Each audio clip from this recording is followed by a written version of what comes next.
How are you doing, Misha? Good. I decided to kind of like borderline set my house on fire in this interview to kind of make it a big thing. Let's see if it works. So, aside from your pyrotechnic antics, you're called the Vaine Man. Can you tell us a little bit more about why you chose that name? And most importantly, because I have asked you this question before, was there a second choice when it came to naming your new musical adventure? There were a few names. I was trying to make a band called Decoder before. That was kind of back in Romania. We had this thing where you decode, you put it in the TV, and then you hijack HBO or like something like that. So for me, it was like hijacking information and making a band about also like genres that are in London and blah blah blah. So hijacking culture, and then that had a thing, and then that sort of fell through, and then the Vaine Man came upon like last year when I started doing a lot of self work and self healing, and it sort of came out of that place. And I think this whole thing of the Joker as well coming out, and the fact that I always like to look back into tradition and where things come from and how things are formed and how people get inspiration. So I considered, like, when I started this project, because I was also working on something, like I'm working on like a short sort of like animation idea called The Little Boy Demon. So it's kind of like demon who's sort of like becoming an angel sort of thing. Again, like the journey of the hero, definitely there's a part of that into the Vaine Man thing.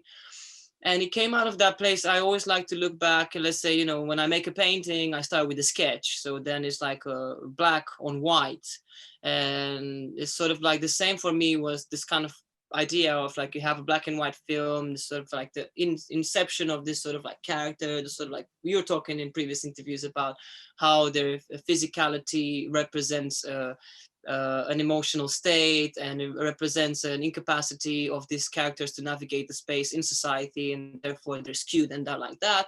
And for me, I kind of felt a bit like that myself. I sort of recognized myself in that. So the Vaine Man came as an alternative to also leaving all these things behind, but at the same time to reflect outwards the sort of egoic need for success, to be wanted, to be in the spotlight. Oh, how successful I am. And I thought, it's hilarious. I'm going to call myself the Vaine Man, you know, like, because what a better name for this age than to just be, you know, an age of vanity, and call yourself, I don't know, the Marshmallow Man. I think is taken. So I think, Please tell me the Marshmallow Man wasn't your second choice.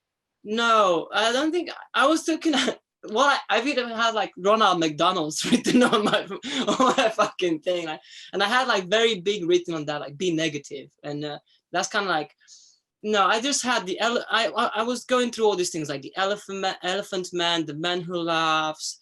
I looked at freaks, and sort of like felt some sort of, you know, I felt the empathy and compassion for this sort of like misunderstood characters. And I feel like us as artists sometimes, I'm not talking about a victimizing, just so it's not, I'm not talking about victimizing yourself as an artist. Oh my God, how hard life is. But no, I'm talking about taking something that can be a weakness and making it into a strength. In my case, I might have thought that, oh, people think I'm such a vain person, or like, you know, and I was like, do you really think that? Okay, then take it to a hyperbolic level and see what it does. You know, it's kind of that sort of like enacting theatrical performance of reenacting this, the biggest fear, or reenacting, and could be that's well reenacting a big fear of a generation who wants to be, I think I mentioned this in previous interviews, generation who wants fame, who wants to be successful in the eyes of the world, you know, sacrificing this themselves, their bodies, you know, every single day, going on TikTok or on Instagram. And yeah, I think I talk too much, and I'm kind of explaining the same ideas, but yeah. You did well. I don't know if either you froze or I froze just then. You But froze. did I freeze? I'm always in motion, so I don't know. Okay, we'll find out when we press play. The audience knows this now. We should have offered some kind of a prize. We fucked up. Damn.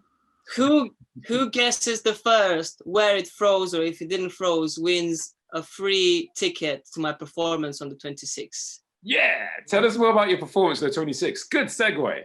Yeah.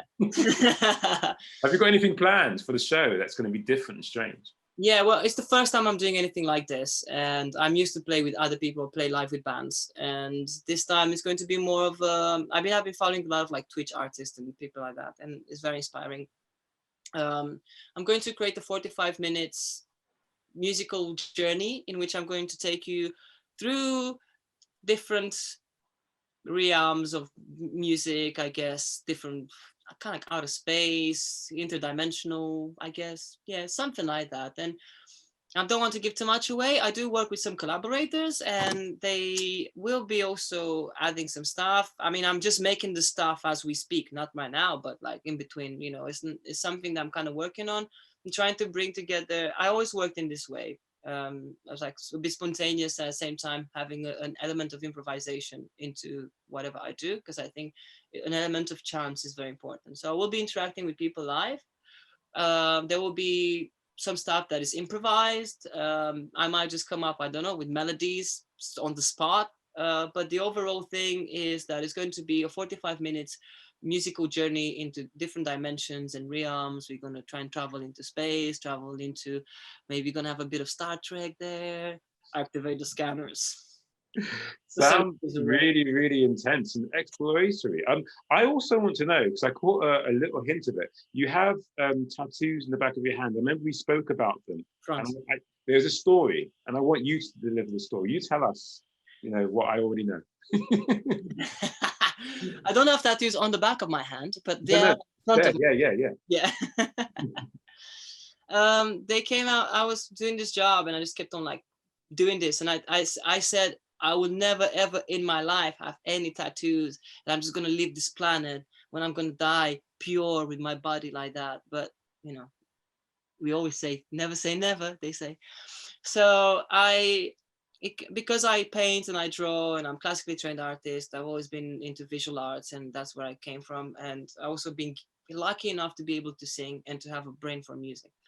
And it came out of the concept of a drawing. The beginning of a line is a dot or a point. So when we put whatever we put on a paper, a pen or a pencil, it's pretty much the beginning of everything is a dot. That would be the basic thing. So it kind of summarizes the fact that, you know, the beginning of a line is a dot. So I have dot, dot, and then a line. And then together, these hands, for me, are pretty much a status of who I am in society. I'm a creative person, therefore these hands are creative hands, and they contain all the lines and all the dots.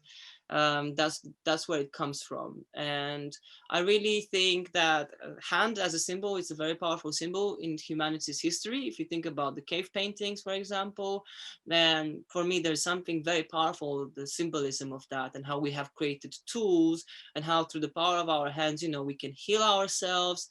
The fact that we are now yearning for touching somebody next to us tells us of how important touch is for us. And if you take someone's hand, even like someone, you know, who hasn't, you know, been alone for a long time, it means a lot, like human connection. And just to put it within that context, and they taking that from that context to the industrial revolution and how we've created and built everything with our hands and use hammers, and you know, I think hands can be very powerful. So wash your hands, watch your hands, I wanted to say.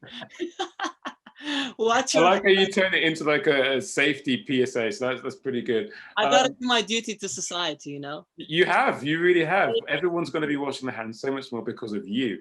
I would like people to buy your record. What's it called? Where can they buy it? Go. My new single, sorry, this grapefruit juice. It's been attacking me for a second there. It's called, my new single is called Addendum, ADDENDUM, and you can find it everywhere, like literally everywhere. Spotify, Apple something, I always forget the name of that. I think it's on Amazon Music as well. These are whatever platforms you guys are using. There's also on Bandcamp, so if you really want to help me, you can buy from Bandcamp. I think every Friday or something like that, they do some like royalty-free stuff. SoundCloud as well. I'm on SoundCloud. And awesome. This is great. I really, just because I want to have my cake and eat it, can we get the smoke thing happening again against the curtain? Because it's just too good an image. And, you know, I'm sure you can relate. Images obviously have a certain power, and I would like to experience that power of you again. Palo Santo, you know what Palo Santo is? Tell me more. Okay. It's I don't know exactly where it actually comes from, where it originates from, what country actually. I guess some of your viewers know. It's used in spiritual practices to heal. Sorry, to heal. My brain just went like that. So I'm having a brain fart. To clean the space out of like negative energy, or I guess it's used in that to purify the space. That was the word I was looking for. Yeah, to purify a space and to look more mysterious. Whether or not you are mysterious is due to the audience's main kind of powers of exploration. I hope they enjoyed this video. I hope you enjoyed the video, Misha. Did you have a good time? I enjoyed every single second of it. Thank you so much. Wow. Thank you so much. Okay, good. Thank you for everything you said. You've actually been quite good at purifying my sense of boredom. Before this, I was bored and half asleep. No longer is that the case. I hope people check out your records, and I hope you stay safe and keep watching. Music. Take care. Bye-bye. Bye.